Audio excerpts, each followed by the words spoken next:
Long years ago, at midnight on August 15, 1947, when India achieved independence, our founding fathers made a tryst with the destiny. When such a great time came to meet promises and build a great country, our leaders decided to constitute an assembly to discuss, to deliberate, to debate the future of India.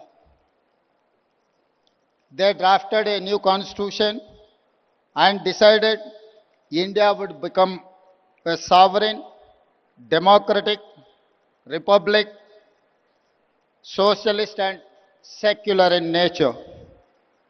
Today, when we want to lay a roadmap for our future, we take inspiration from Mahatma Gandhi and Dr. B.R. Ambedkar.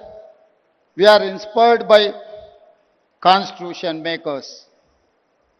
Our people fought for decades for a separate state of Telangana. In 2014, under the leadership of Smt. Sonia Gandhi and Prime Minister of Dr. Manmohan Singh, we achieved our dreams. Telangana became India's youngest state. After 10 years, we are now trying to become India's most developed state and one of the best in the world.